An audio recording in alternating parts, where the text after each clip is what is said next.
Mari kita satu dalam doa. Laten we één worden in gebed. Bapa dalam surga, terima kasih buat kebaikan-Mu buat kami. Vader in de hemel, dank u wel voor uw goedheid voor ons. Terima kasih Tuhan, Kau telah menuntun kami di tempat ini Tuhan. En dank u wel, Heer, dat u ons al geleid heeft naar deze plaats. Itu bukan suatu kebetulan Tuhan, En dat is geen toeval, Heer. tapi suatu karunia yang Kau berikan buat kami. Maar dat is een genade die u ons gegeven heeft. Engkau telah memilih kami, terima kasih Tuhan Yesus. U heeft ons uitgekozen, Heer. Dank u wel, Heer Jezus. Tuhan, sebentar lagi ibadah akan mulai Tuhan, biar juga Tuhan yang pimpin. Heer, zo direct zal de dienst verder beginnen, Heer. Wilt u ook leiden? Buat Ian dan juga penterjemah Ibu Anki juga. Voor Ian, ook de vertaalster, Ibu Anki. Biar Tuhan tuntun mereka. Heer, wilt u hen leiden? Tuhan persatukan mereka. Wilt u ze één maken, Heer? Biar hanya kehendak-Mu yang jadi Tuhan. Heer, dat alleen uw wil geschieden. Terima kasih Tuhan Yesus, Engkau sangat baik buat kami. Dank u wel, Heer Jezus. U bent werkelijk erg goed voor ons. Kami juga mau berdoa Tuhan Yesus buat anak-anak sekolah minggu Tuhan. En wij willen ook bidden, Heer, voor de kinderen van de zondagschool. Dan juga buat guru-guru Tuhan yang menuntun mereka Tuhan. En ook voor de leidsters, Heer, die hun zal leiden. Dan juga Tuhan jamah mereka. Heer, wilt hen ook aanraken. Dan juga mereka berkat-berkat berlipat kali ganda. En Heer, geeft u een overvloedige zegen, Heer, in de Terpujilah nama-Mu sampai selama-lamanya. Geprezen is uw naam tot in eeuwigheid. Dalam nama Bapa, Anak, Putra, dan Roh Kudus. In de naam van de Vader, de Zoon en de Heilige Geest. Kami mau mendengarkan firman-Mu ya Bapa. We willen luisteren naar uw woord, Vader. Dalam nama Yesus Kristus. In de naam van de Heer Jezus Christus. Haleluya. Halleluja. Amin. Amen. Silakan.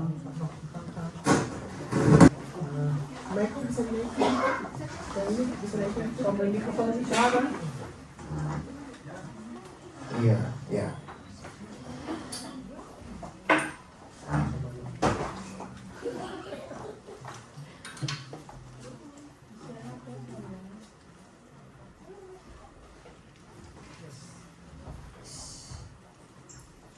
Terima kasih Bapak dan Ibu Gembala GKK yang sudah memberikan saya kesempatan lagi.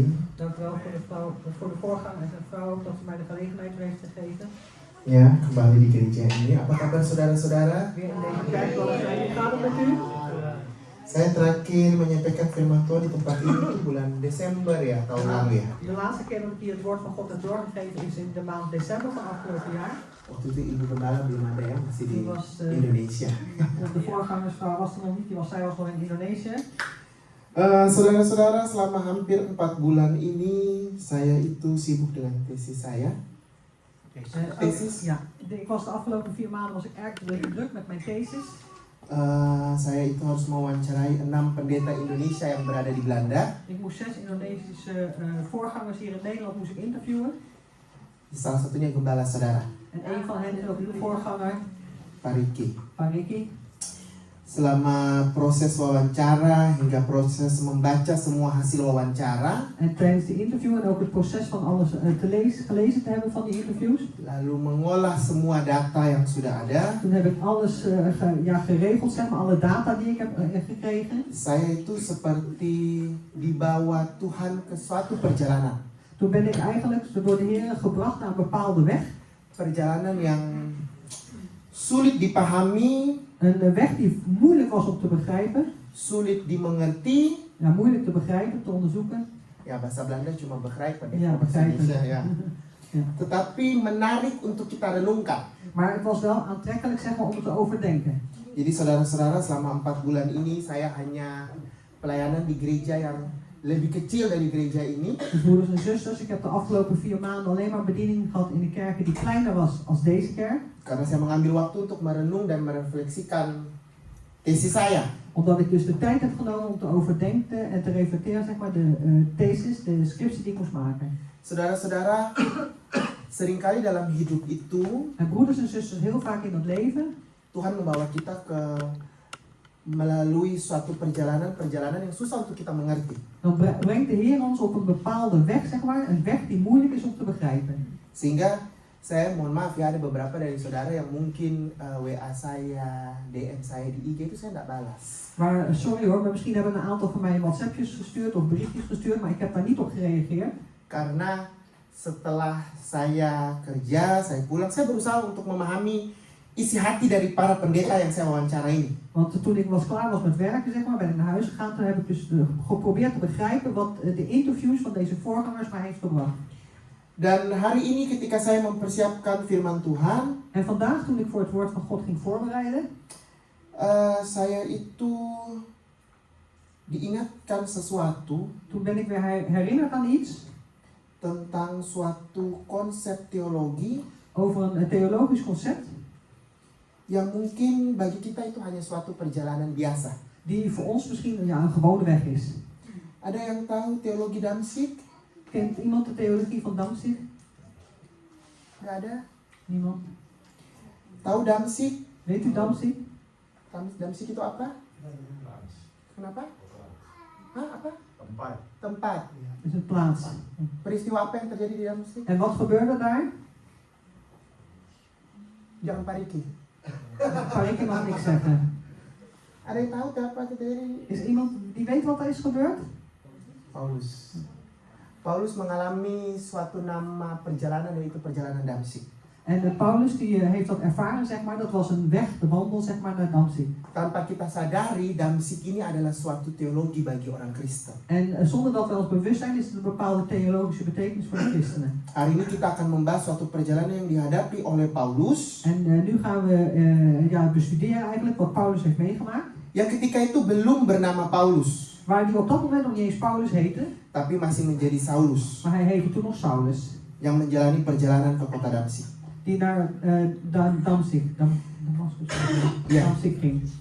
Mari kita buka di Kisah Para Rasul 9 ayat 1 sampai 19a. Laten we lezen in Handelingen 9 9, vers 1 sampai 19a. tot en met 9a. Aku yang oneven tentang Evan ya. Ja, dus hij zal de oneven lezen en ik de even. Ja. Saulus bertobat. De bekering van Saulus. Sementara itu berkobar-kobar hati Saulus untuk mengancam dan membunuh murid-murid Tuhan. Ia menghadap imam besar. En vroeg van hem brieven naar Damaskus voor de synagogen om, als hij mannen en vrouwen die van de weg waren, zouden vinden, hen gevankelijk naar Jeruzalem brengen. Dalam perjalanannya ke Damsyik, ketika ia sudah dekat kota itu, tiba-tiba cahaya memancar dan langit mengelilingi dia. En ter aarde gevallen hoorde hij een stem tot zich zeggen, Saul, Saul, waarom vervolgt gij mij? Jawab Saulus, siapakah engkau Tuhan? Katanya, akulah Yesus yang kau aniaya itu. Maar sta op en ga de stad binnen, en daar zal u gezegd worden wat gij doen moet. Maka termangulah teman-temannya seperjalanan. Karena mereka memang mendengar suara itu, tetapi tidak melihat seorang juga pun. En Saulus stond op van de grond, en hoewel hij zijn ogen open had, kon hij niet zien. En zij leidden hem bij de hand en brachten hem naar Damaskus. 3 hari lamanya ia tidak dapat melihat, dan 3 hari lamanya ia tidak makan dan minum. Oké. 10. Oké. Nu was er te Damaskus een discipel genaamd Ananias. En de Heer zeide tot hem in het gezicht, Ananias, en hij zeide, zie, hier ben ik, Heer. Firman Tuhan, mari pergilah ke jalan yang bernama Jalan Lurus dan carilah di rumah Yudas seorang dari Tarsus yang bernama Saulus. Ia sekarang berdoa. En hij heeft in het gezicht een man genaamd Ananias zien binnenkomen en hem de handen opleggen, opdat hij weer zien kon. Jawab Ananias, Tuhan, dari banyak orang telah kudengar tentang orang itu, betapa banyaknya kejahatan dilakukannya terhadap orang-orang kudusmu di Yerusalem. En hier heeft hij volmacht van de overpriesters om allen die uw naam aanroepen gevangen te nemen. Tetapi firman Tuhan kepadanya, pergilah, sebab orang ini adalah alat pilihan bagiku untuk memberitakan namaku kepada bangsa-bangsa lain, serta raja-raja dan orang-orang Israel. Want ik zal hem tonen hoeveel hij lijden moet ter wille van mijn naam.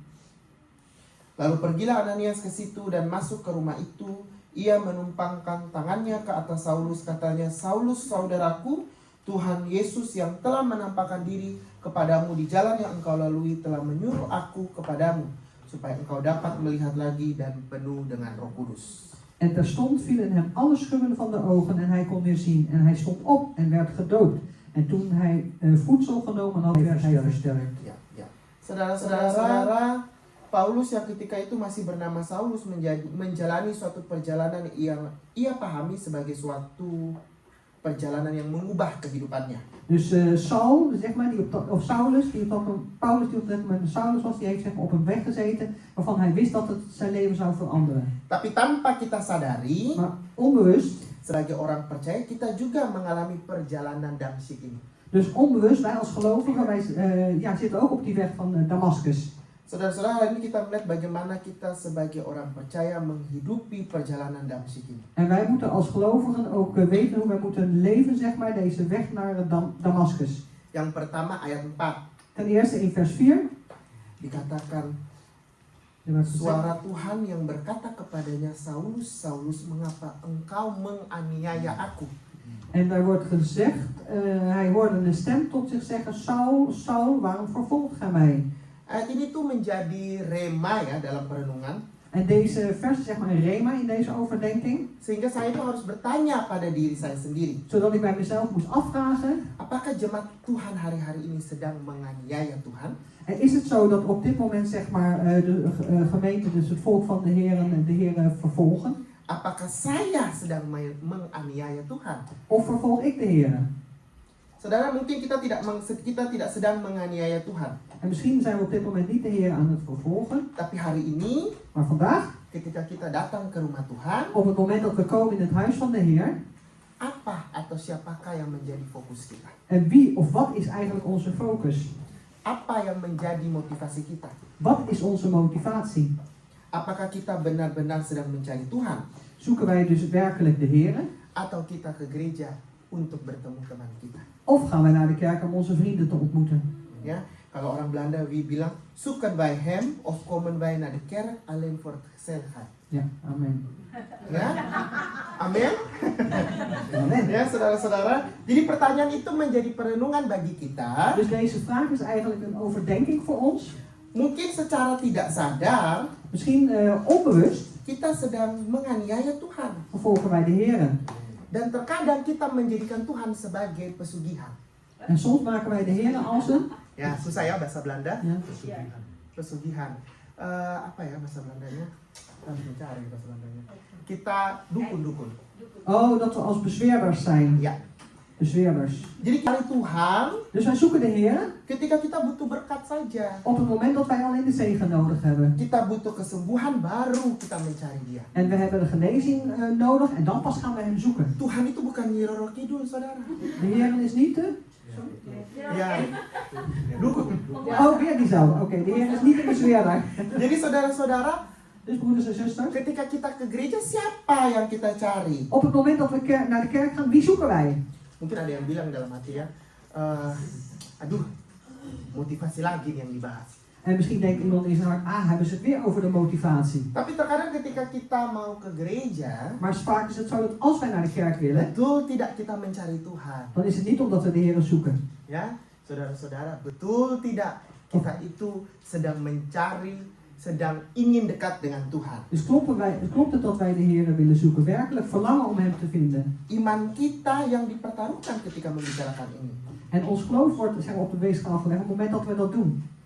Padahal iman yang kuat adalah iman yang bertahan pada saat keadaan kita tidak baik-baik saja. Dus het sterk geloof is het moment dat we sterk zijn, ondanks dat we niet in goede omstandigheden zijn. Ketika kita mencari Tuhan pada saat kita perlu Tuhan saja, Dus op het moment dat wij de Heer zoeken, alleen maar als we hem nodig hebben, kita sedang menurunkan derajat Tuhan. dan zijn wij zeg maar de status van de Heer al naar beneden aan het halen. Tapi inilah kita. Maar dat zijn wij. Kita mencari Tuhan ketika kita butuh saja. Wij zoeken de Heer op het moment dat wij hem nodig hebben. Saudara, ada satu film judulnya Silence. Er is een film wat heet Silence. Ada satu orang di film itu. Er is één persoon in die film. Saudara pernah nonton film Silence? Itu Heeft u ooit die film gezien? tentang Inggar jangan geleng-geleng kepala. Kita pernah nonton, Inggar. Niet schudden, Inga, want we hebben hem ooit gekeken. Film ini tentang bagaimana Injil pertama kali muncul di Jepang. Dus het is hoe het evangelie voor het eerst tevoorschijn kwam zeg maar, in Japan. Ada satu orang yang dia itu selalu menyangkal Tuhan, Er is er eentje die altijd de Heer verloochent, tetapi dia selalu kembali kepada Tuhan. maar hij keert ook altijd weer terug naar de Heer. Itu sama kan dengan kita. Dat is ook zoals wij zijn. Hari ini kita kembali kepada Tuhan, besok kita sudah mungkin lupa Tuhan. Vandaag komen we weer terug naar de Heer en morgen zijn we misschien de Heer alweer vergeten. Ya, saudara-saudara, bahkan mungkin Broeders en zusters, het is kita zelfs sedang zo. menggantikan posisi Tuhan dalam kehidupan kita. Misschien veranderen wij de positie van de Heer in ons leven. Ketika kita pimpin pujian mungkin, Op het moment dat we misschien de zangdienst leiden, ketika kita melayani Tuhan, op het moment dat we de Heer dienen, bukan lagi kita membesarkan nama Tuhan, dan is het niet meer dat we de naam van de Heer groot maken, tapi kita menjadikan diri kita fokus dari pelayanan kita sendiri. maar wij maken onszelf zo dat we gefocust zijn alleen maar op onze bediening. Sehingga Tuhan menjadi nomor 2 Zodat de Heer nummer 2 wordt dan kita menjadi nomor 1. en wij nummer 1 worden. Saudara-saudara, tadi lagunya itu saya tuh cukup fokus memuji Tuhan tadi ya, karena saya tuh tersadar lagu praise itu yang Tuhanlah kekuatan dan mazmurku. Dus ik was werkelijk gefocust net ook op de lofzang, omdat er net werd geschreven, de Heer is mijn Kekuatan. kracht en mijn psalm. Lagu ini muncul ketika saya melayani hanya sebagai OHP. Dus dat kwam tevoorschijn op het moment dat ik alleen maar diende als OHP. OHP. Saudara-saudara tahu OHP? Overhead-projector. Bahkan waktu itu belum pakai laptop, En toen was het nog niet met een laptop, pakai plastik toen was het met een plastic velletje, zeg yang maar, kita taruh. die we daarop moesten leggen. Kalau lagu baru kita tulis pakai tangan. En een nieuw lied, dat moesten we met de hand schrijven. Saudara, saya melayani itu, lagu itu ada semenjak saya pelayanan OHP. En dat liedje, dat was toch vanaf het moment dat ik de bediening bij de overhead-projector. Layanan nama saya itu OHP. En mijn eerste bediening was ook achter de overhead-projector. Jadi kalau saya melihat, kita ini sebagai orang Kristen mengalami perjalanan dalam kehidupan pelayanan kita. Dus als ik dan ook zie, dan moeten wij als christenen, zeg maar, ervaren een weg in ons bedieningsleven. Ya, sama seperti Saulus yang mengalami perjalanan. Het is hetzelfde als Saulus die ook onderweg was. Ketika kita menjadikan diri kita nomor 1, En op het moment dat wij onszelf op die eerste plek zetten, kita sedang menyuruh Tuhan pergi dari kehidupan kita. dan sturen we eigenlijk de Heer weg uit ons leven. Ya, padahal seharusnya Tuhan semakin besar dan kita semakin kecil. Terwijl eigenlijk de Heer steeds groter moet worden en wij steeds kleiner moeten worden. Hari-hari ini sering sekali kita menempatkan Tuhan sebagai tamu dalam gereja. En heel vaak is het zo de laatste tijd, zeg maar, dat we de Heer als een soort gast zetten in onze gemeente, in de kerk. Padahal Tuhan adalah fokus nomor 1 di dalam gereja. Terwijl de Heer eigenlijk onze focus is, nummer 1 in de kerk. Hari ini, biar kita bertanya pada diri kita sendiri. En vandaag laten we bij onszelf eens afvragen, Ketika kita mengaminkan sesuatu di gereja, op het moment dat we amen zeggen op iets in de kerk, kita mengerti tidak apa yang kita aminkan. dat we begrijpen waar we op amen zeggen. Ya, hari ini biar suatu pertanyaan itu menjadi perenungan bagi kita. En laat vandaag de vraag een overdenking voor ons zijn. Apa alasan Anda datang di tempat ini? Wat is de reden dat u hier vandaag heen komt? Kan enak toh kalau di rumah mau weer, bisa duduk, Want het is zo lekker, hè? Als je thuis bent, het is mooi weer. bisa duduk di zonnetje. Kun je lekker in het zonnetje zitten. En een muisje. Ya, saudara-saudara. Jadi, biarlah pertanyaan ini menjadi perenungan bagi kita. Dus laat deze vraag een overdenking voor onszelf zijn. Untuk apa kita ke gereja hari ini? Waarvoor we naar de kerk gaan vandaag. Ya, itu yang pertama. Het eerste, Yang kedua ayat 9. het tweede is vers 9. 3 hari lamanya ia tidak dapat melihat dan 3 hari lamanya ia tidak makan dan minum. Hij kon 3 dagen lang niet zien en hij at of dronk niet. Ketika kita membaca ini, menurut saudara-saudara, apa yang muncul dalam pemikiran Op saudara-saudara? het moment dat u dit leest, wat komt er dan in uw gedachten naar boven? Tiba-tiba buta, Je bent opeens blind, tidak bisa makan, je kunt niet meer eten, tidak bisa minum. je kunt niet meer drinken. Bisa makan dan bisa minum sebenarnya. Je kunt eigenlijk wel eten of drinken, Tapi Saulus memilih untuk tidak makan dan tidak minum. maar Saulus heeft gekozen om niet te eten en niet te drinken. Saudara-saudara, Saulus itu 3 hari loh. En bij Saulus was dat 3 dagen lang. Coba kita 5 menit aja nggak bisa melihat. Laat het voor ons nou eens even 5 minuten zijn dat we helemaal niets kunnen zien. Pasti kita bellen eerste hulp toh. Dan bellen we de eerste hulp. Ya. Saudara-saudara, saya aja nggak, kacamata saya hilang aja saya nggak bisa melihat. Dus zelfs als ik mijn bril kwijt ben, dan kan ik niet zien. Saya kalau kacamata Pak Riki saya masih bisa lihat. Dus als ik mijn bril afdoe, dan kan ik Pariki nog wel Tapi Om zien. Hiro, Markus, Hiro, Om Tony, Markus. Om Yohan, wah sorry sekali saya sudah nggak bisa lihat. Dus sorry, de rest kan ik niet meer zien. Itu baru 5 menit loh. Dat is maar 5 minuutjes. Gimana kalau 3 hari? Hoe is het dan als u 3 dagen niks kunt zien? Saulus yang mengalami 3 hari ini Dus Saulus heeft deze 3 dagen meegemaakt, ervaren. akhirnya berubah menjadi Paulus. En uiteindelijk veranderde hij en heette hij Paulus. Saya yakin dalam 3 hari ini En ik, Paulus itu merenungi tujuannya ke Damsyik. ik ben er ook van overtuigd dat dus Paulus in deze 3 dagen heeft overdacht, zeg maar, het doel van die weg naar Damascus. Yang awalnya dia akan menangkap orang-orang percaya, Waar hij dus in het begin, zeg maar, de gelovigen oppakte. justru dia yang ditangkap oleh Roh Kudus. En juist hij werd gepakt, zeg maar, door de Heilige Geest. Saya yakin dalam diri Paulus ketika itu En ik geloof dat ook in Paulus op dat moment, ada pergulatan, ada dialog dengan dirinya sendiri, hij had een dialoog, zeg maar, in zichzelf. dengan dirinya dan dengan Tuhan. Dus met zichzelf en met de Heer.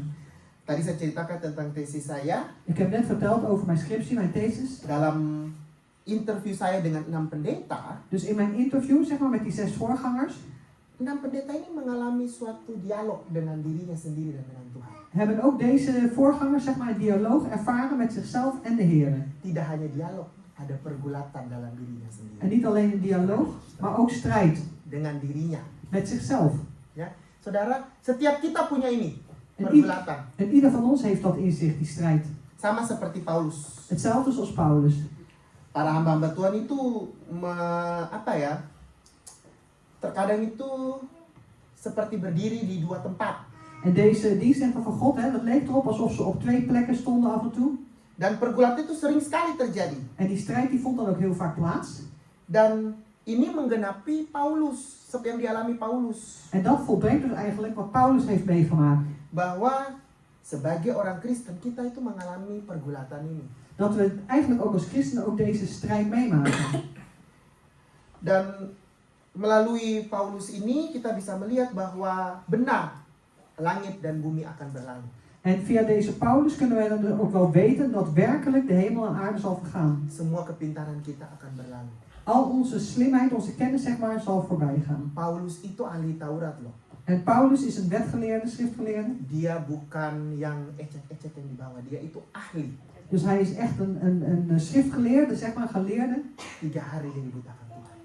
3 dagen was hij verblind door de Heer. 3 hari kepintaran dia itu seakan-akan hilang. En 3 dagen lang was het alsof zijn kennis, zeg maar, weg was. Sama seperti firman Tuhan. Hetzelfde als het woord van God. Katakan bahwa semua akan hilang.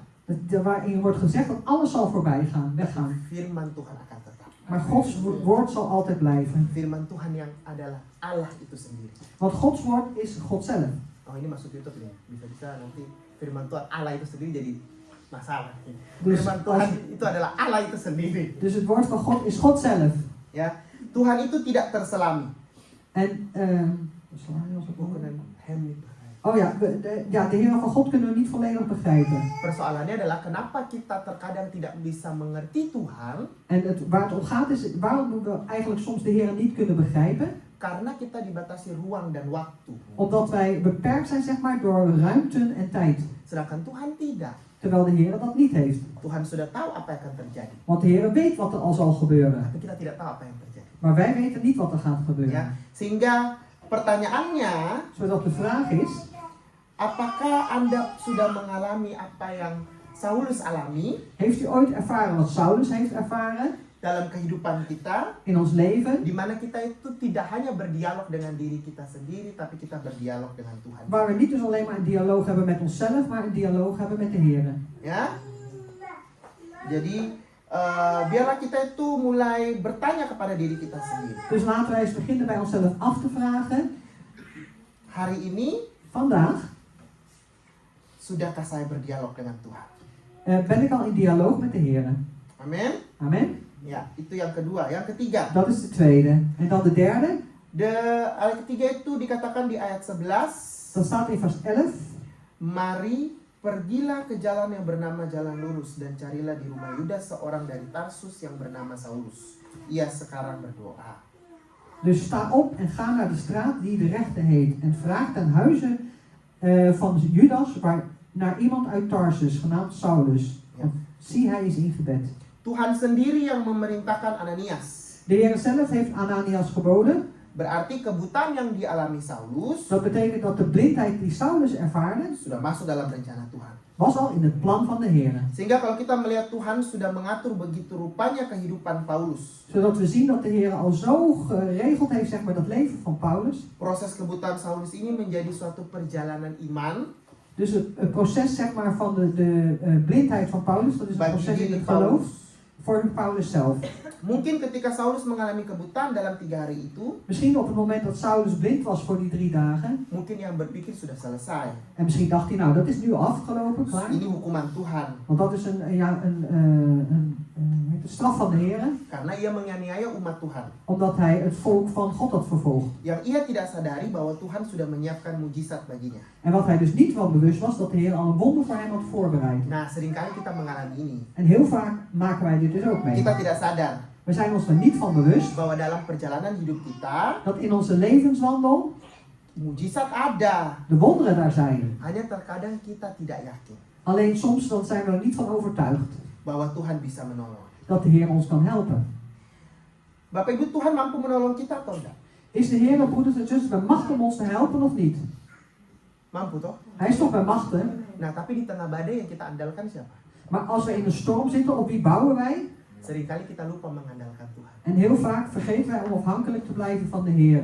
Padahal Tuhan mampu Terwijl de Heer toch bij machten is untuk menolong kita. om ons te helpen. Nah, dalam badai terkadang yang kita andalkan kekuatan kita sendiri. En in een storm dan bouwen we vaak of dan vertrouwen op onze eigen kracht.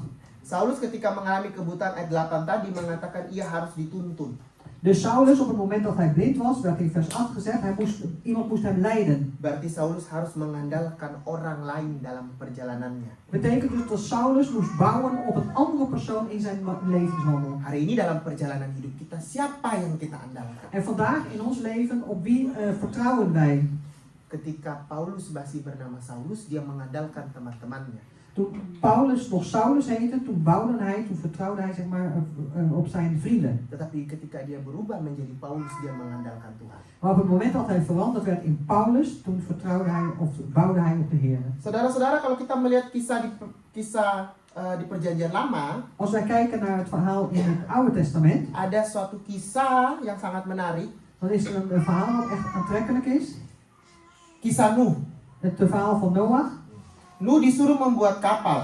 En Noach, die werd gezegd dat hij een boot moest bouwen. Een ark. Sangat detail, panjang, lebar, tingginya semua sudah diatur dengan spesifik. Heel gedetailleerd, alles was geregeld, hoe hoog, hoe breed, hoe lang het moest zijn. Bahkan sampai jenis kayunya pun sudah ada. En ook de soort hout, dat was allemaal al genoemd. Sangat spesifik. Heel specifiek. Di Kejadian 6 ayat 13 sampai 16 ya. Dus in Genesis 6 vers 13 sampai 16. 13 tot en met 16. Tapi ada satu komponen yang penting yang secara sengaja tidak ada. Maar er is een heel belangrijk component, zeg maar, wat er bewust niet was. Ada satu hal di dalam bahtera itu yang tidak ada. Er was een hal, zeg maar, in die ark die daar niet was. Ada yang tahu? Is iemand die het weet? Apa ini? Stuur. Het Kemudi. stuur. Het stuur was er niet. Tidak ada kemudi di kapal itu. Dus er was geen stuur in de ark. Sudah tidak ada kemudi, tidak ada layar. En er is geen stuur en er was ook geen zeil. Ja, goed zo, dankjewel. Dan berikutnya tidak ada apa lagi? En wat was er nog meer niet? Tidak ada mesin. Er waren geen machines. Bisakah Anda bayangkan bahtera itu En kunt u zich voorstellen dat deze ark, yang besar die zo groot was, berlayar tanpa kemudi? dus moest gaan zeilen, zeg maar, zonder stuur? Bisa bayangkan? Kunt u zich dat voorstellen? Bukan hanya tanpa kemudi. Niet alleen maar zonder stuur, Tidak ada layar, tidak ada mesin. maar er waren ook geen zeilen en er was ook geen motor. Ya, saya ketika membaca ini, saya tuh waktu siapin saya bilang gini, padahal gereja itu sering sekali dibilang gereja itu bagai bahtera. En toen ik dit ging lezen, toen dacht ik ook vaak, wordt de kerk vergeleken met een ark. Harusnya ada kemudi dong Tuhan. Dan moest er toch een stuur zijn, heren. Tapi di sini kita bisa melihat Maar hier kunnen we dus zien, Nuh mengandalkan Tuhan. Noach die was afhankelijk van de heren. Tugas Nuh itu hanya bertahan di suatu bencana air bah. Dus Noach die die moest alleen maar volhard, zeg maar, in een vloed, overstroming. Tapi Nuh tidak bisa mengatur kemana kapal itu pergi. Maar Noach kon dus niet regelen waar die ark of die boot heen zou gaan. Nuh tidak bisa mengontrol apapun. En Noach had nergens controle over. Ini menjadi suatu bukti bahwa Tuhan Allah yang akan menjadi kemudi, yang menjadi kapten dalam bahtera Nuh. En dat betekent dus ook dat de Heer het stuur was, dat de Heer de kapitein was in de ark van Noach. Tugas Nuh itu simpel, hanya bertahan dalam bencana. Dus de taak van Noach was alleen maar te volharden, het was simpel zeg maar, te vol te houden in de storm. Tugas Nuh bukan menjadi kapten, En de taak van Noach was niet om een kapitein te zijn. hanya percaya, Hij moest alleen maar geloven, vertrouwen bertahan dan mengandalkan Tuhan. en volharden en afhankelijk zijn van de Heer. Hari ini orang Kristen, En vandaag, de christenen, kita semua wij allemaal, bertahan aja tidak mampu, bagaimana mau mengandalkan Tuhan. dus volharden zijn we al niet, kunnen we al niet. Laat staan dat we ons afhankelijk willen stellen van de Heer. Berarti tugas kita bertahan dan mengandalkan Tuhan. Terwijl onze taak is dus te volharden en afhankelijk te blijven van de Heer. Nuh begitu yakin akan Tuhan Allahnya, Dus Noach was zo overtuigd van zijn God, zijn Heer, bahwa Tuhan Allah yang akan menolong Nuh. dat de Heere God Noach zou helpen. Dia tidak berhenti pada percaya, tetapi dia mengandalkan Tuhan. Hij stopte niet bij het geloven alleen, maar hij bouwde op de Heer. Hari ini sudahkah kita mengandalkan Tuhan dalam perjalanan kehidupan kita? En is het vandaag ook al zo dat we afhankelijk zijn, zeg maar, of bouwen op de Heer in onze levenswandel vandaag de dag? Terkadang kita tidak mengandalkan Tuhan. Soms dan bouwen wij niet op de Heer. Kita mengandalkan kekuatan kita sendiri. Maar we zijn afhankelijk van onze eigen kracht. Daar bouwen we op. Saudara-saudara, sebenarnya ketika kita malam mau tidur, En broeders en zusters, eigenlijk is het zo als we 's nachts willen gaan slapen, secara tidak sadar kita menyalakan alarm kan untuk besok pagi. onbewust. Alarm. Oh, onbewust zeg maar, zetten wij een alarm voor de volgende ochtend, de wekker. Tapi apakah saudara yakin saudara besok paginya bangun? Maar bent u ervan overtuigd dat u morgenochtend wakker wordt? Saya ini beneran yakin saudara bangun. Bent u ervan overtuigd dat u wakker wordt? Ada banyak loh orang yang meninggal dalam tidurnya. Er zijn heel veel mensen die overlijden in hun slaap. Ketika Anda menyalakan alarm secara tidak sadar, Anda mengandalkan Tuhan untuk membangunkan Anda di pagi hari. Dus op het moment dat u zeg maar, uw alarm instelt, dan moet u zich ook afhankelijk stellen van de Heer, dat de Heer u wakker maakt de volgende ochtend. Ya. Ketika kita ada masalah, kita berdoa, Dus op het moment dat we problemen hebben en we bidden, kita tidak tahu jalan keluarnya ada atau enggak. we weten niet of die uitweg er zal zijn of niet. Tapi percayalah ketika Nuh mengandalkan Tuhan, Maar geloof dat op het moment dat de Heer, of dat Noach afhankelijk was van de Heer, Nuh mengalami juga kok ketika air bah sudah datang. en Noach heeft het ook meegemaakt, zeg maar, op het moment dat de vloed kwam. Ingat ceritanya kan Nuh membiarkan sepasang burung keluar kan? Want hij heeft toch gezegd, er werd ook gezegd dat hij een vogel naar buiten liet vliegen. Ketika burung itu pulang dengan daun, berarti ada air bahnya sudah surut. Dus op het moment dat dat vogeltje terugkwam, zeg maar, met een blaadje, toen bleek dus ook dat het water al gedaald was.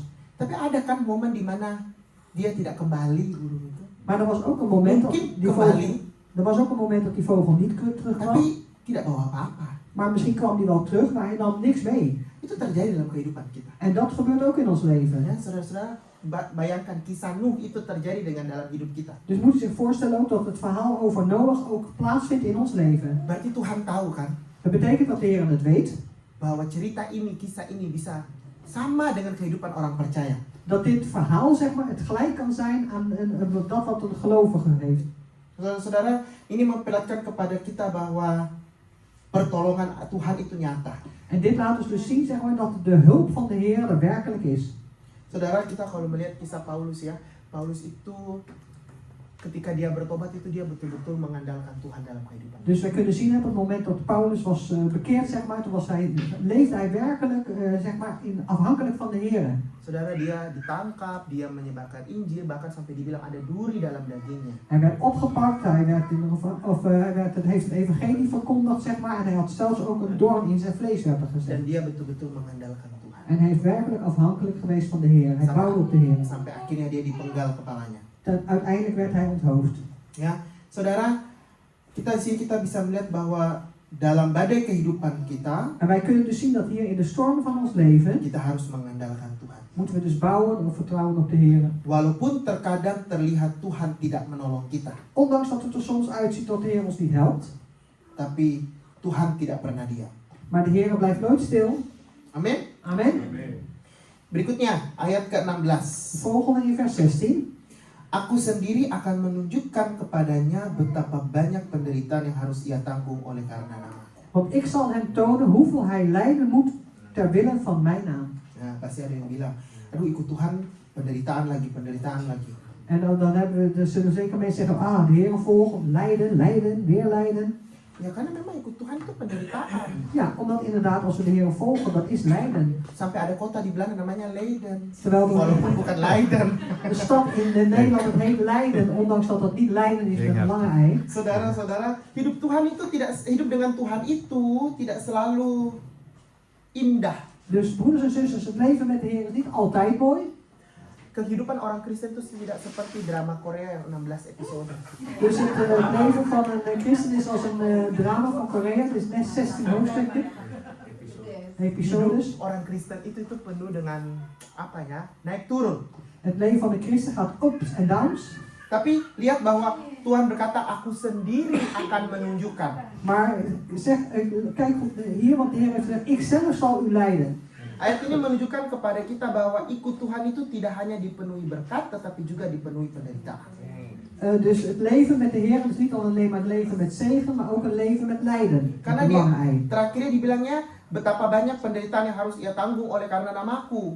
Dus er wordt hier ook gezegd van hoeveel lijden moest hij dragen, zeg maar, om mijn naam. Ini mengingat bagi kita bahwa hidup kita sebagai umat Allah bukan hidup yang mulus-mulus saja. Dus dat herinnert ons dat het leven van ons samen met de Heer niet alleen maar zo relaxed soepeltjes is. Ya, dulu kalau kita di Belanda ya, zaman dulu, sekarang ini udah enak. Kalau dulu di Belanda itu kita kalau bilang kita mau ke gereja zondag tuh orang lihat kita dengan scheef gezicht. Vroeger, nu is het anders, maar vroeger als we naar de kerk gingen in Nederland, dan keken ze ons scheef aan. Tapi kalau sekarang, Maar nu, hari Minggu ke gereja itu bisa menjadi alasan supaya Anda tidak bekerja. vandaag is het, zeg maar, om naar de zondag naar de kerk te gaan mag een reden zijn dat u niet hoeft te werken. Betapa enaknya hidup di Belanda. Dus hoe mooi is dat leven hier in Nederland. Ya, saudara. Tapi ada orang-orang yang tidak bisa hidup dengan enak. Maar er zijn ook mensen die niet zo prettig kunnen leven. Yang ikut Tuhan itu menjadi suatu penderitaan. Die de Heer willen volgen en dat is een lijden met een lange ei. Saudara-saudara, kalau kita melihat ya beberapa waktu lalu ada gereja yang ditutup kembali di Indonesia. Dus u heeft ook gezien een aantal laatste tijd ook wat kerken gesloten.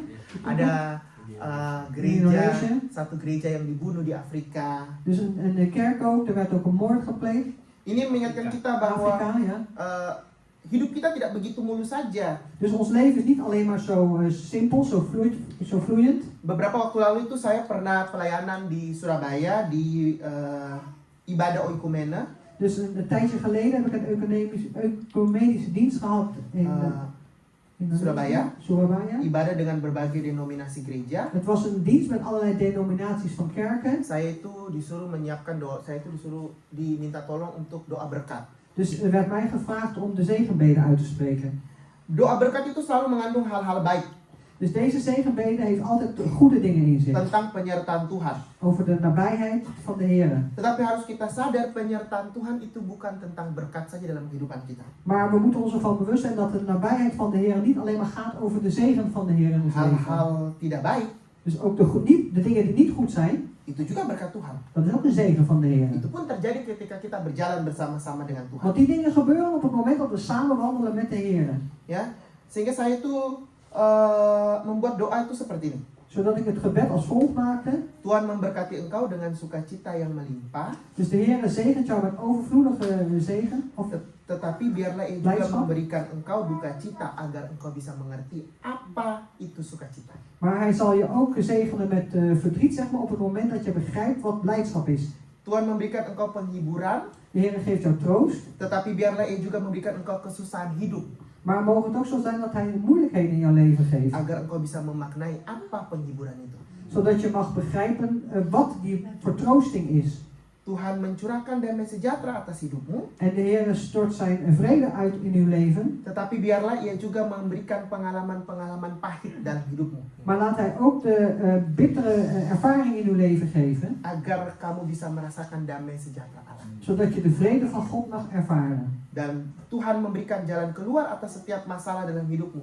En de Heer geeft een uitweg voor al jouw problemen in je leven. Tetapi biarlah ia juga memberikan problematika kehidupan bagimu. Maar mogen ook zo zijn dat Hij problemen mag geven in uw leven. agar kamu bisa merasakan penyertaan Tuhan atas kehidupan. Zodat je ook de nabijheid van de Heer mag voelen in je leven. Saudara-saudara, bagaimana kita mau merasakan penyertaan Tuhan kalau tidak ada masalah? Want hoe kunnen wij de nabijheid van de Heer voelen, zeg maar, op het moment dat we geen problemen ervaren? Bagaimana kita bisa merasakan damai sejahtera Allah Hoe kunnen wij de vrede van God kalau ervaren tidak ada pengalaman pahit dalam kehidupan kita? als er geen bittere ervaringen zijn in ons leven? Bagaimana kita mau dihibur Tuhan kalau tidak ada duka cita? En hoe willen wij getroost worden, Heer, door de Heer als wij geen verdriet hebben? Di sini saya ingin mengajak kita semua sadar bahwa hidup sebagai orang percaya itu En ik tidak wil, selalu tentang senang-senang. ik wil u laten weten dat het leven van ons als gelovigen, zeg maar, niet alleen maar leuke dingen zijn. Tetapi ingat, Tuhan yang akan menunjukkan kepada kita ke jalan mana yang harus kita pilih. Maar herinner je dat de Heer je zal leiden, zal laten zien welke weg je moet gaan. Saudara-saudara, ingat kisah Tuhan Yesus dengan para murid menyeberang danau Galilea, lalu badai datang. Dus herinnert u zich het verhaal van de Heer Jezus die het meer van Galilea overging? Ini sharingnya Inggar kan beberapa waktu lalu kan, Want dat badai. heeft Ingar gedeeld, hè, over de storm. Yang mengajak, apakah murid-murid mengajak Yesus atau Yesus mengajak murid-murid? Is het zo dat de Heer Jezus de discipelen uitnodigde of zijn de discipelen die de Heer Jezus hebben uitgenodigd? Yesus mengajak murid-muridnya kan? Want de Heer Jezus heeft zijn discipelen uitgenodigd. Berarti Yesus tahu kan akan ada badai. Dan betekent dat de Heer Jezus wist dat er een storm zou zijn. Jadi, penderitaanmu dalam hidupmu Dus jouw lijden in je leven tidak selalu karena dosa yang kita lakukan loh. is niet altijd maar vanwege de zonde die je doet. Tapi terkadang memang Tuhan memberikan penderitaan itu. Maar soms is het dus zo dat de Heer u dat lijden geeft. Ingat ya, Yesus yang mengajak loh. Want herinner je, de Heer Jezus heeft hun uitgenodigd om Yesus bilang, mari kita menyeberang. Want de Heer Jezus heeft gezegd, kom, laten we oversteken. Dan ketika naik dalam perahu, apa yang dilakukan Yesus? En op het moment dat ze in dat schip gingen, wat ging de Heer Jezus doen? Tidur. Hij ging slapen. Turu kalau kata orang Surabaya. Hij ging slapen, dus Ja? niet zoals het hoort. Yesus tidur. Dus de Heer Jezus ging slapen. Kemudian badai datang. En vervolgens kwam die storm. Ya. Waktu badai datang, Yesus dibangunkan, Yesus kan nggak gitu, enggak toh? Dus toen de storm daar kwam, is de Heer Jezus wakker gemaakt. Toen heeft hij niet gezegd, hé, wat is daar? Ya. Yesus tidur dalam badai itu. Want Jezus sliep in die storm. Kemudian badai datang, En toen kwam de storm. tapi ketika Yesus bangun, Maar op het moment dat de Heer Jezus wakker werd, Yesus meredakan badai itu. heeft hij de storm gestraft. Di sini seakan Yesus memperlihatkan bahwa ayo sini kutunjukkan bagaimana perjalanan hidupmu bersama-sama dengan aku. Het is alsof de Heer Jezus wilde laten zien van hier, nu kun je dus zien hoe het leven is samen met mij. Ketika badai datang, murid-murid panik. Dus op het moment dat de storm kwam, dan waren de discipelen in paniek. Karena sudah panik, mereka membangunkan Tuhan. En omdat ze in paniek waren, toen hebben ze de Heer wakker Coba gemaakt. mereka nggak panik. Stel je voor dat ze niet in paniek waren Tuhan geraakt. tetap tidur. Dan bleef de Heer gewoon slapen. Ya. Pertanyaan pertamanya Yesus itu apa? De eerste vraag van de Heer Jezus was wat? Pertanyaan pertama murid-murid kepada Yesus itu apa? Dus de eerste vraag van de discipelen aan de Heer Jezus, wat was die vraag? Apakah Tuhan tidak peduli kalau kita ini binasa? En Heer, geeft u dan niks om ons, maar kan het u niks schelen als wij verloren gaan? Dan lihat Yesus berkata apa? Mengapa kamu begitu takut? En dat heeft de Heer Jezus geantwoord, waarom zijt gij zo bevreesd? Mengapa kamu tidak percaya? Waarom geloof je niet? Ini yang sering kita alami, kita menjadi tidak percaya. En dit is wat we vaak ervaren, dat we niet geloven. Ada satu hal yang murid-murid tidak sadar, Dat is één ding waarvan de discipelen niet bewust waren. bahwa perahu itu tidak akan tenggelam Dat het schip zou niet gaan zinken, karena ada Tuhan di dalamnya. omdat de Heer daarin was. Mau ombak sebesar apapun, Dus hoe groot die golf ook mag zijn, tenang. blijf rustig. Tuhan tidak mungkin membiarkan mereka tenggelam. De Heer laat hen nooit zinken. Mau penderitaan kita seberat apapun hari ini, Dus hoe groot ons lijden ook is vandaag de dag. ya, kita perlu ingat Yesus ada dalam kapalmu. Amen. We moeten geloven dat de Heer Jezus in die boot is. Mau penderitaanmu seberat apapun, En hoe groot zal jouw lijden zijn? Yesus ada dalam kapal kita. Jezus is in ons schip. Dia hanya tidur. Hij slaapt alleen. Justru keadaan tidur itu menjadi jaminan kapalmu tidak mungkin En tenggelam. juist ook op het moment dat de Heer Jezus slaapt, dat is dus de reden dat je schip nooit zal zinken. Ini yang harus kita pegang, En dit is wat we vast moeten bahwa houden. sebagai orang percaya apapun tantanganmu jangan melupakan Tuhan. Dat als gelovige welke uitdaging of problemen je hebt, vergeet de Heer niet. Yesus hanya tertidur dalam kapal itu. Jezus slaapt alleen maar in dat schip. Kalau Yesus tertidur, bukan berarti dia tidak peduli. En als de Heer Jezus slaapt, betekent niet dat het hem niks kan schelen. Tapi itu menjadi jaminan Maar dat is dus de overtuiging, de bahwa zekerheid, de perahu garantie kita dat onze strijd tidak akan tenggelam. niet zal zinken. Ya, saudara-saudara, Ja, broeders en zusters? saya undang pemusik untuk ke depan. Ik vraag de muzikanten naar voren te komen. Hari ini mungkin beban kita terlihat berat, En misschien ziet onze last die we dragen ziet er zwaar uit. terlihat rumit. En het lijkt moeilijk. Perjalanan kita sama seperti perjalanan Saulus di Damsyik. En onze weg, de levenswandel, is hetzelfde als de wandel van Saulus naar Damascus. Tapi keluar dari Damsyik, Maar uit Damascus komende Saulus bertransformasi menjadi Paulus. is Saulus getransformeerd naar Paulus. Ini menjadi bukti bahwa ada Tuhan dalam hidup kita. En dat is het bewijs dat de Heer in ons leven is. Hari ini kalau kita sudah berdoa, En vandaag als we al bidden, tetapi badai itu belum reda, maar die storm is nog niet gaan liggen. mungkin Yesus sedang melatih kita untuk mengandalkan Yesus dalam hidup kita. En misschien traint de Heer in ons om, afhankelijk te zijn van Jezus in uw leven. Yang perlu kita lakukan hanyalah berusaha untuk tetap bertahan. En wat wij alleen... Amin. Amen. Hari ini biarlah firman ini menyadarkan kita En mogen het woord van vandaag ons weer bewust maken bahwa Damsyik tidak hanya berkata tentang kita menganiaya Tuhan, dat Damascus er niet alleen maar over heeft dat wij de Heer vervolgen, tapi Damsyik juga berkata, maar Damascus zegt ook, apakah kita mengandalkan Tuhan dalam kehidupan? bouwen wij op de Heer in ons leven. Setelah dari kota Damsyik, Na Damascus Saulus berubah menjadi Paulus. is Saulus veranderd in Paulus. Fokus Saulus ketika ke sana untuk menangkap orang Kristen. En de focus van Saulus was op dat moment in het begin zeg maar om de christenen op te pakken Menangkap orang percaya. en de gelovigen op te pakken. Dirubah Tuhan. En dat is veranderd door de Heer. Justru Paulus menjadi orang percaya. En toen werd Paulus juist een gelovige. Hari ini banyak sekali rencana-rencana kita mungkin dirubah Tuhan. En vandaag zijn misschien heel veel plannen van ons veranderd door de Heer. Kita tidak tahu ketika dirubah Tuhan. En wij weten niet wanneer dat veranderd wordt door de Heer. Tapi ya satu hal yang kita harus percaya, kita harus mengandalkan Tuhan dalam kehidupan kita. Maar één ding wat we moeten geloven is dat we moeten bouwen en afhankelijk moeten zijn van de Heer in ons Dan leven. tugas kita itu adalah apa? Bertahan. En onze taak is alleen om te volharden. Berapa kali kalau kita melihat cerita Paulus, Paulus selalu bertahan kok. En heel vaak kijken we naar het verhaal van Paulus. Hij heeft daarin volhard, vertrouwd. Saudara-saudara, kalau ke kota Roma sampai hari ini, Als we kijken naar de stad Rome vandaag de dag, ada penjara dari Paulus di sana. daar is de gevangenis van Paulus.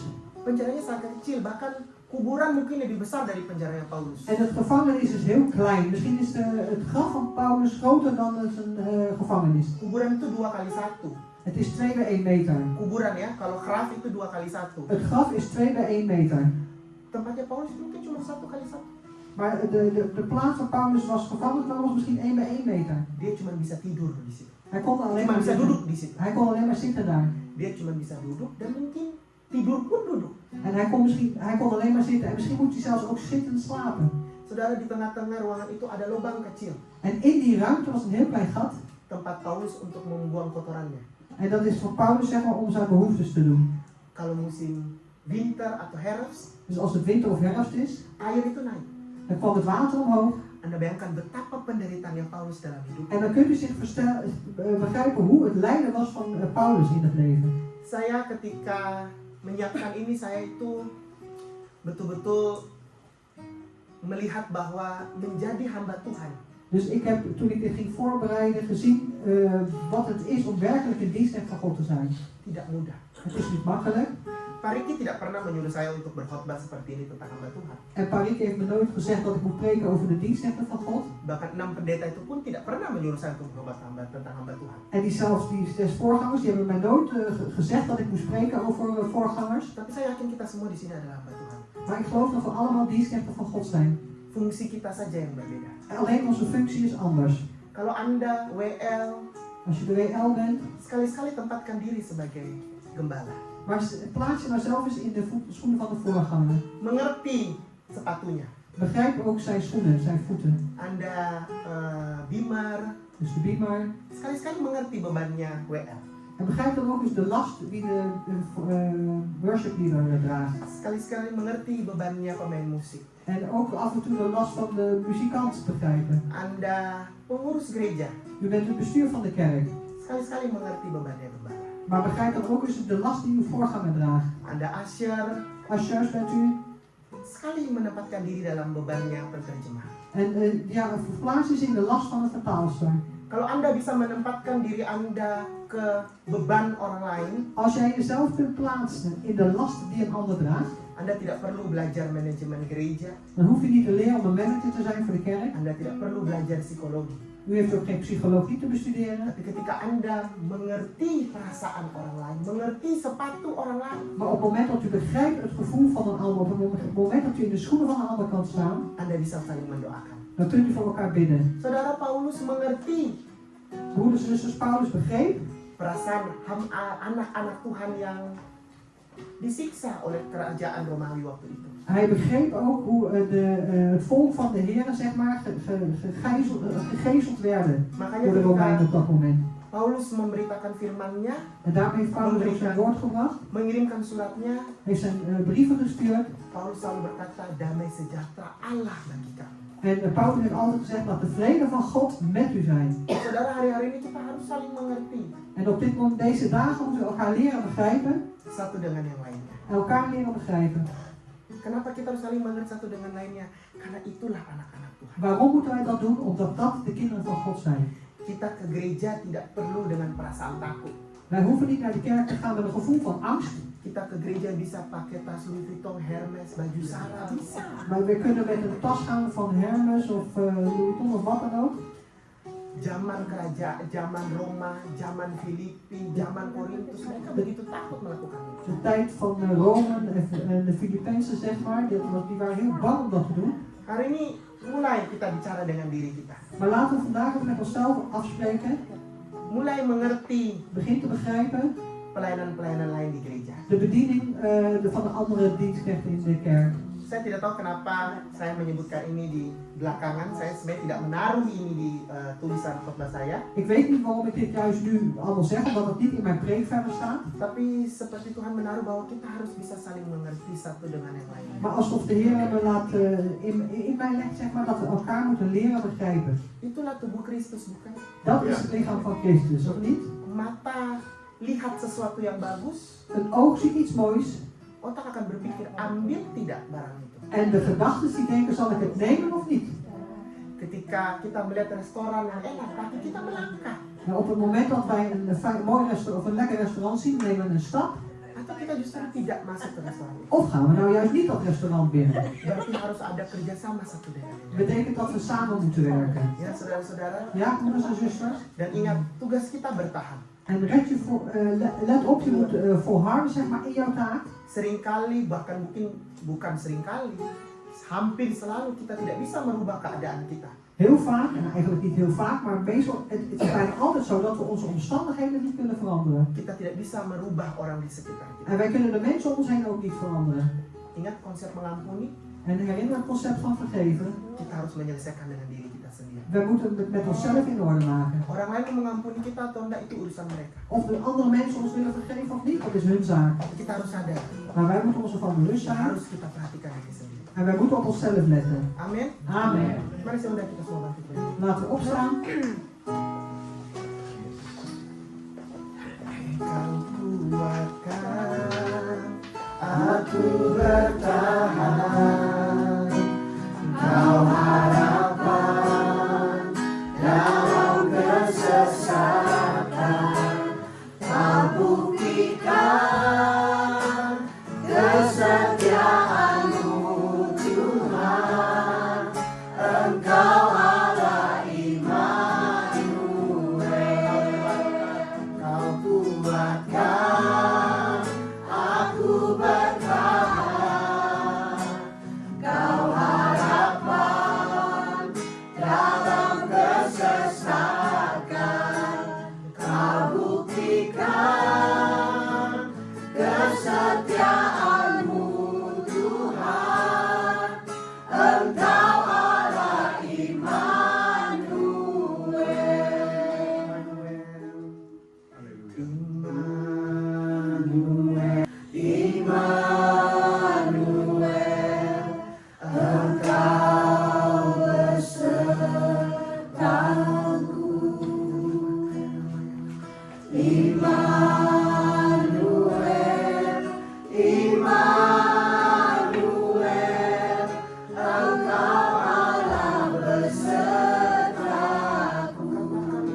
Biar Engkau menguatkan kami terus bertahan Tuhan. Dat u ons mag versterken, Heer, dat we kunnen volharden. Biar Engkau terus yang menguatkan kami dalam kehidupan kami Bapa. En dat u ons mag blijven versterken, Heer, in ons leven. Karena Engkau adalah pengharapan kami dalam kehidupan ini. Want u bent onze hoop in ons leven. Tuhan, kami sudah belajar dari Paulus Tuhan. En Heer, we hebben al geleerd van Paulus. Bagaimana Paulus mengalami suatu perjalanan dalam kehidupannya. Hoe Paulus een bepaalde weg heeft meegemaakt in zijn leven. Dan kami menyadari Bapa bahwa kehidupan kami juga adalah suatu perjalanan. En wij geloven ook, Heer, dat ons leven een weg is. Terima kasih Tuhan. Dank u wel, Heer. Kami sadar tanpa Engkau kami tidak bisa menjalani kehidupan ini. Want wij geloven ook, Heer, dat wij zonder u kunnen wij niet in deze weg in ons leven bewandelen. Engkau menjadi jaminan bahwa kapal kami tidak tenggelam. Want u bent onze garantie, Heer, dat ons schip niet zal zinken. Engkau adalah kapten dalam kehidupan. U bent de kapitein in ons leven. Kami yakin dan percaya tugas kami bertahan. En wij geloven en zijn ervan overtuigd dat wij volharden in onze taak. Tidak mudah Tuhan. Die is niet makkelijk, Heer. Tapi kami percaya Maar wij geloven, ketika kami mempertahankan iman kami Bapa, op het moment dat wij volharden in ons geloof, sampai di akhir pertandingan, tot en met het einde van onze strijd, Engkau akan menyambut kami Bapa. dus dan zult u ons verwelkomen, Heer. Terima kasih Tuhan. Dank u wel, Heer. Biarlah setiap firman Tuhan yang ditabur Mogen elk woord wat geplant is, dapat bertumbuh, berbuah, berakar dalam kehidupan kami. dat het mag groeien, mag vrucht dragen en geworteld mag zijn in ons leven. Dan yang terpenting buahnya bisa dinikmati oleh banyak orang. En het belangrijkste, Heer, is dat er van de vruchten genoten mag worden door vele mensen. Tuhan, seringkali kami berdoa untuk buah yang kami hasilkan, Bapa. En Vader, vaak bidden wij voor de vrucht die we mogen dragen. Tapi kami jarang berdoa tentang tanah hati kami, Tuhan. Maar wij bidden eigenlijk zelden, Heer, over de grond van ons hart. Biar Engkau membereskan tanah hati kami, Bapa. En Heer, wilt u de grond in ons hart in orde maken. Jadikan hati kami tanah yang subur. En maak ons hart, Heer, als een grond, Heer, aarde, Heer, die vruchtbaar is. Ubahkan kehidupan kami, Tuhan. En verander ons leven, Heer. Sehingga ketika firman itu ditabur, kami siap untuk menghasilkan buah yang baik dalam kehidupan kami. Dat op het moment dat uw woord geplant wordt, Heer, dat we klaar voor zijn, Heer, om goede vrucht te dragen in ons leven. Terima kasih, Tuhan. Dank u wel, Heer. Tuhan, aku juga berdoa, Bapa, untuk gereja ini. En Vader, ik bid ook voor deze kerk. Biar gereja ini bisa menjadi berkat Mogen deze kerk een zegen worden. bagi kota Den Haag, Voor de stad Den Haag. bagi orang-orang di sekitar kota ini, Tuhan. Voor de mensen in de omgeving van deze kerk. Bukan hanya orang Indonesia, tapi juga orang Belanda, Bapa. Niet alleen maar de Indonesische mensen, maar ook de Nederlandse mensen, Vader. Berkati setiap pengurus yang ada. En zegenen ieders bestuur die er is. Berkati setiap pemimpin pujian, setiap worshipper, setiap pemain musik, Tuhan. Zegen elke zangdienstleider en elke worshipper, Heer, of backzinger. Setiap bimer, setiap asyar, penerjemah, Engkau memberkati mereka semua, In Tuhan. ieder van de beamer, Heer, de ushers of de vertaalsters, Heer, zegenen ieder van hen. Jadikan mereka satu, Bapa. Maak hen één, Heer. Dan tidak lupa kami berdoa untuk gembala beserta ibu gembala, En Tuhan. wij vergeten ook niet te bidden voor de voorganger en zijn vrouw. Berikan hikmat marifat yang berasal daripada Engkau, Bapa. Geef hem wijsheid en verstand afkomstig van u, Vader. Agar mereka bisa memimpin gereja ini sesuai dengan kehendak-Mu, Tuhan. Zodat ze deze kerk mogen leiden, Heer, gelijk naar uw wil. Pakai gereja ini, Tuhan. Gebruik deze kerk, Heer. Pakai setiap jemaat yang ada, setiap pribadi yang ada, Tuhan. Gebruik deze gemeenteleden, Heer. Ieder persoon die er is. Agar kami bisa menjadi berkat dimanapun kami berada, Tuhan. Zodat wij een zegen mogen zijn waar we ook zijn. Terima kasih, Bapa. Dank u wel, Vader. Kami mengucap syukur, Tuhan, atas kehidupan kami, Tuhan. Wij zeggen dank, Heer, voor ons leven. Terima kasih, Tuhan. Dank u wel, Heer. Tiada kata yang bisa menggantikan kata ucapan syukur kami. Terima kasih, Bapa. Er zijn geen woorden die kunnen vervangen, Heer, onze dankzegging aan u, Karena Engkau Vader. sangat baik dalam kehidupan Want u bent kami. werkelijk erg goed in ons leven. Terima kasih, Yesus. Dank u wel, Jezus. Haleluya. Halleluja. Kami mengucap syukur, Tuhan. We zeggen dank, Heer. Haleluya. Halleluja.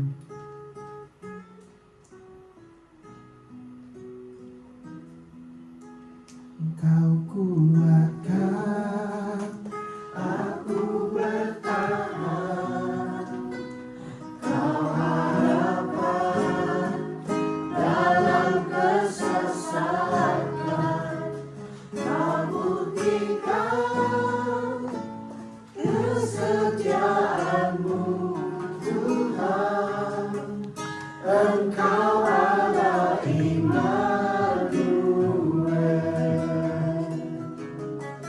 Engkau Allah Immanuel.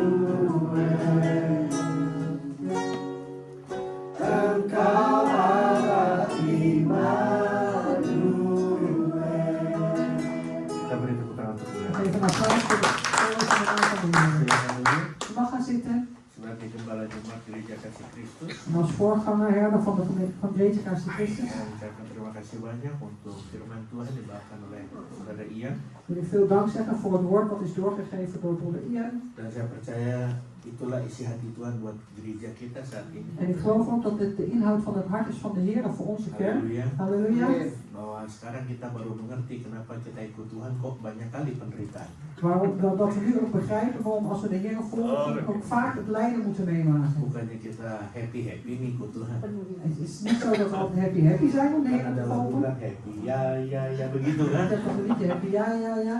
Tapi kita harus menyadari Maar we moeten ons ervan bewust zijn. tidak hanya sukacita bahagia aja yang kita harus alami, tapi juga penderitaan. Niet alleen maar blijdschap en geluk wat we zullen meemaken, maar ook het lijden. Ini firman Tuhan. Dit is het woord van God. Dan kita harus tahu dan harus sadar En we moeten ook weten en ons ervan bewust zijn pada akhirnya kita masuk dalam kemenangan. dat we uiteindelijk zullen komen in de overwinning. Penderitaan masalah itu datang dan pergi. Dus lijden en problemen, zeg maar, die komen en gaan. Kecuali kitanya sendiri yang menahan itu. Maar wij zijn vaak Ja, degene die het ons Artinya aan kenapa? vasthouden. Belum kita bisa tanya kalau kita nggak melakukan kehendak Tuhan, Waarom houden we het vast? Dat is als we de wil van God niet doen. akhirnya kita stuck di situ terus. En uiteindelijk dan blijven we daar vastzitten.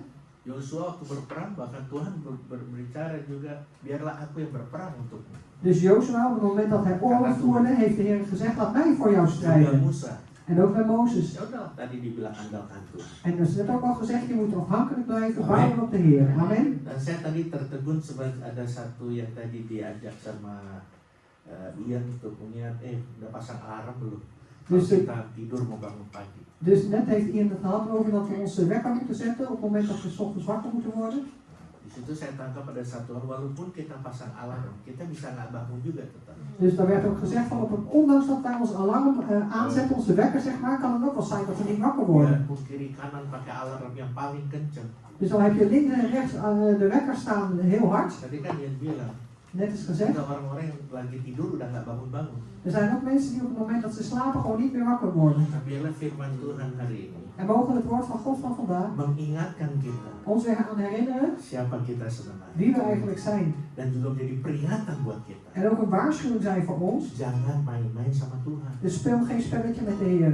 Ya tadi sudah dijelaskan, kalau masih kurang jelas dengar aja lagi nanti di YouTube ya. Dus net is het al uitgelegd. Als je nou nog niet duidelijk genoeg is, dan kijk je maar op YouTube terug. Walaupun kita pasang alarm yang kencang sekalipun, kalau memang sudah waktunya nggak bangun, ya nggak bangun. Ondanks dat we een heel hard alarm aanzetten, wekker zetten zeg maar. Als het op tijd is om wakker te worden, we worden niet wakker, dat kan gebeuren. Dan masalah nggak bangun itu, En als het gaat over niet wakker dengar worden, baik-baik, tidak pandang umur. luister goed, er wordt niet gekeken naar leeftijd. Pikir kita masih muda, oh masih jauh waktu kita. Hehe. En we kunnen misschien denken, oh we zijn nog jong, dat duurt nog heel erg lang. Atau memang nggak bangun-bangun. Maar het blijkt op een gegeven moment word je gewoon niet meer wakker. Ada kita yang sudah berumur, udah pengen cepat-cepat mati, belum mati-mati. En er zijn er mensen die al oud zijn en die willen snel sterven, maar die gaan maar niet dood. Itulah cara Tuhan dan waktu Tuhan. En dat is dus de manier en de tijd van de Halleluja. Heer. Halleluja. Nah, pikirkan baik-baik dan renungkan baik-baik firman Tuhan. Dus denk er goed over na, overdenk het woord van God goed. Sebelum saya tutup, Voordat ik afsluit, saya ingin kita mau lakukan sesuatu, wil ik dat we iets doen. meresponi firman Tuhan. En respons geven op het Yang woord tadi van God. dikatakan, Net is er al gezegd. kita harus juga jangan hanya mikirkan diri kita sendiri. We moeten niet alleen maar aan onszelf denken. Coba bagaimana bebannya saudara-saudara kita yang lain. Maar laten we eens nadenken over de last van een ander. Mungkin walaupun kita juga nggak bisa seperti mereka, tapi kita tahu keadaan mereka, penderitaan mereka. Misschien kunnen we niet weten, niet zijn zoals hun, maar wij kennen hun omstandigheden, we kennen hun Kita lijden. bisa mengerti, kita artinya yang tadi berdiri sepatu mereka. Dat we kunnen begrijpen, Heer, als wij in hun schoenen zullen staan. Kadang-kadang memang tidak mudah untuk berdiri di depan ini. Soms is het niet makkelijk om hier vooraan te staan. Tapi dari tempat ini, kita bisa lihat, mesti musik, Vanuit deze plaats kan ik zien, en ook met die muziek, tidak mudah juga kalian menjalani hidup ini. Het Tadi is ook perjalanan seperti Paulus. het is ook niet makkelijk voor jullie zeg maar, om de levenswandel door te gaan. We hebben het net gehad over de levenswandel van Paulus. Seringkali kita berdoa untuk diri kita sendiri, Heel vaak dan bidden we voor onszelf, untuk keluarga, untuk suami, anak, voor onze familie, onze kinderen, mantu, Onze cucu, man. mertua gitu ya. onze schoonkinderen, schoonouders, kleinkinderen. Nah hari ini Maar vandaag ya kita ambil waktu sebentar. nemen we even de tijd. Ya kita responi firman Tuhan. We geven respons op het woord van God. Kita datangi saudara kita. We komen naar onze broeder of zuster Kita mau doakan buat dia. en we willen bidden voor die Yang ada persoon. di sini aja dulu. Voor degenen die hier zijn. Kita mau datangi. Ini tolong tapi dimatiin dulu ya. Jadi semuanya ambil bagian. Dus die moet uitgezet worden. Iedereen doet daarin mee. Dimatiin ya. Jadi semua ambil bagian. Dus iedereen neemt deel aan. Ya, datangi siapa gitu ya. Kom naar iemand toe. Lihat-lihat dulu. En kijk eerst. Ngerti nggak? Lihat dulu siapa gitu ya. Tapi tolong untuk Michelle harus bahasa Belanda. Dus voor hem of voor iemand Oh in tadi Nederland. sudah dikasih kode. Dat is gezegd. Ambil bagian dan saya mau berdoa buat Dus kamu. neem deel aan en zeg ik, we willen voor elkaar bidden. Jangan diceritain masalahnya. Niet vertellen over je probleem. Nggak usah ceritain. Suami istri jangan.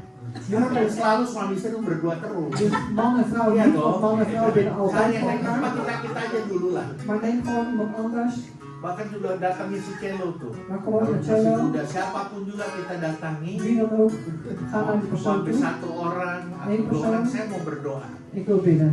Ya, ambil waktu. Neem even die tijd. Puji Tuhan. Prijs de Masuk Heer. Pak Johan juga, mari silakan. Dan kan je wel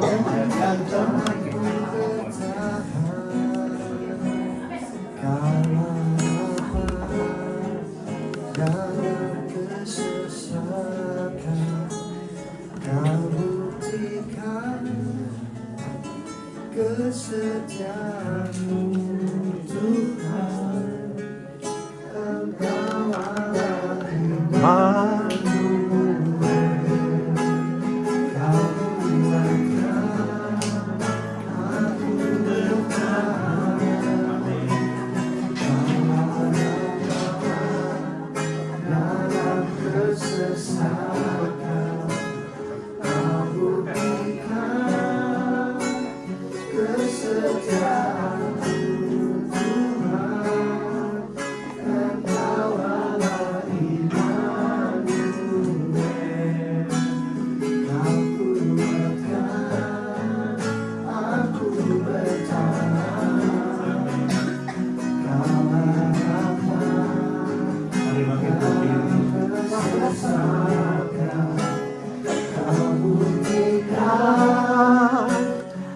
kesetiaan-Mu Tuhan, Engkaulah Immanuel,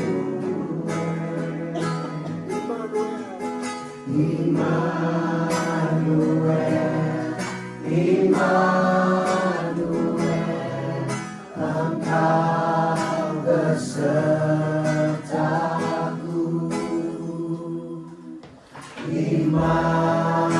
Immanuel, Immanuel, Engkau Allah besertaku.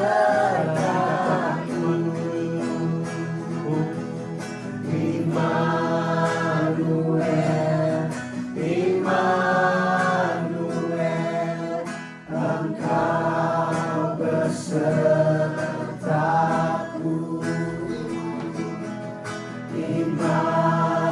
Immanuel, Immanuel, Engkau Allah besertaku.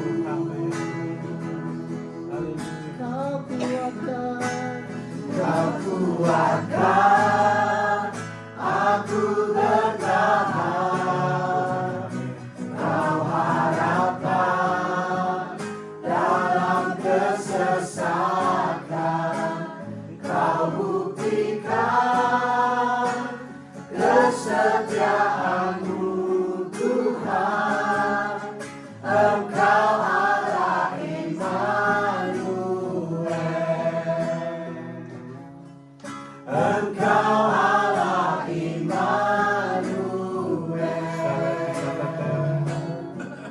Engkau Allah Immanuel. Haleluya, haleluya. Dan kita mau ingat hari ini We willen gedenken di vandaag mana kita sudah saling mendoakan, bahkan berdoa.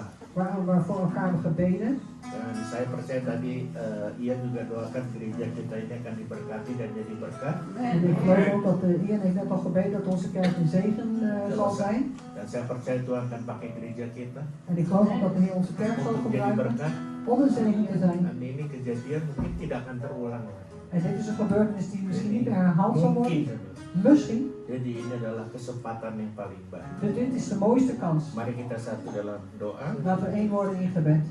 Bapa dalam surga, Vader in de hemel, di dalam nama-Mu Yesus kami datang dengan segala keberadaan kami dan kerendahan hati kami. in uw naam, Heer Jezus, willen we tot u komen met al onze omstandigheden en een nederig hart. Kami percaya Engkau sudah hadir di tengah-tengah kami saat En ini. wij geloven, Heer, dat u al aanwezig bent in ons midden. Karena Engkau telah berbicara melalui hamba-Mu Ian. Omdat u heeft gesproken via uw dienstknecht Ian. Bahkan isi hatimu telah Engkau sampaikan melalui hamba-Mu Ian. En de inhoud van uw hart heeft u doorgegeven via uw dienstknecht Ian. Di mana kami diingatkan, Waar we weer aan herinnerd zijn. bahkan juga bukan hanya diingatkan tapi menjadi satu peringatan Maar dat het niet alleen maar een herinnering zal zijn, maar ook een waarschuwing. untuk setiap kami pribadi lepas pribadi. Voor ieder van ons persoonlijk. Bukan hanya kami menerima berkat dari Engkau saja, En dat we niet alleen maar de zegen van u ontvangen. tapi ada saatnya di mana Engkau Maar er is ook een moment waar u akan memberikan zal geven.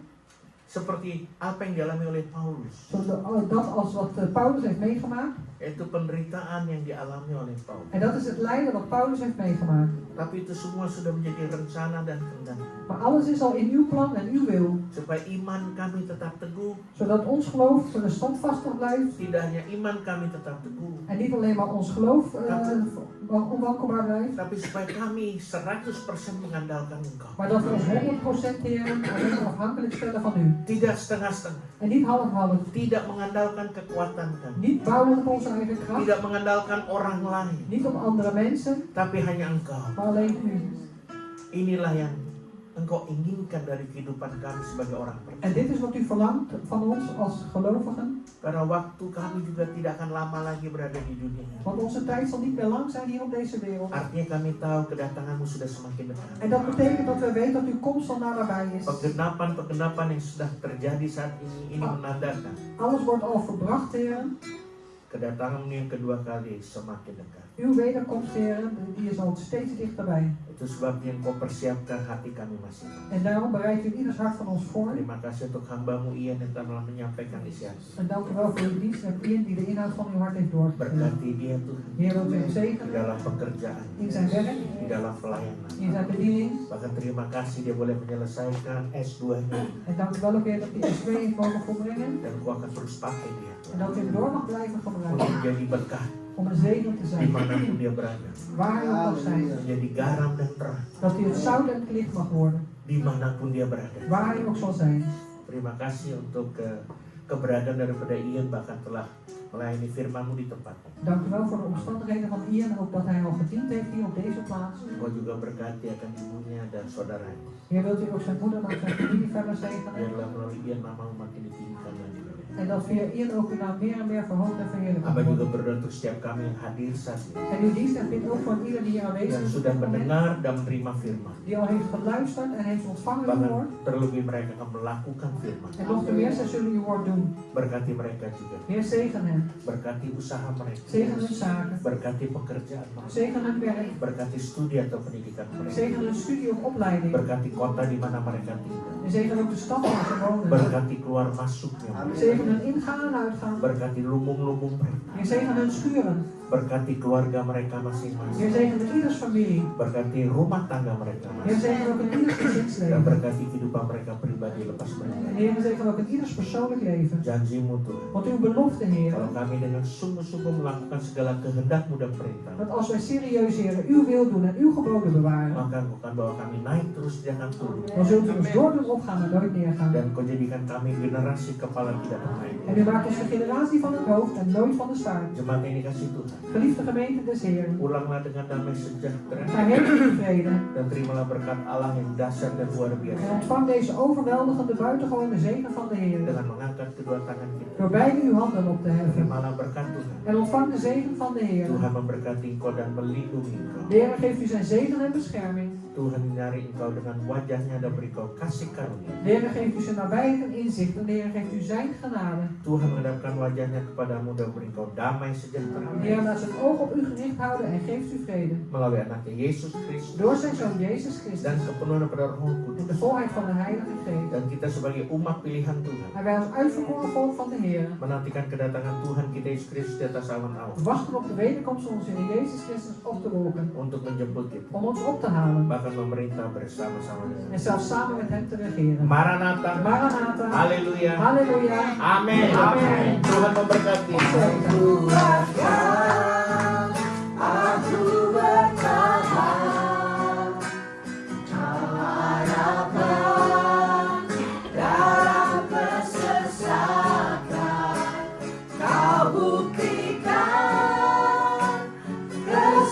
kesetiaanmu Tuhan, Engkau Allah Immanuel, Engkau Allah Immanuel, Engkau Allah Immanuel. Selamat hari Minggu, Tuhan memberkati. Sampai minggu depan. Hati.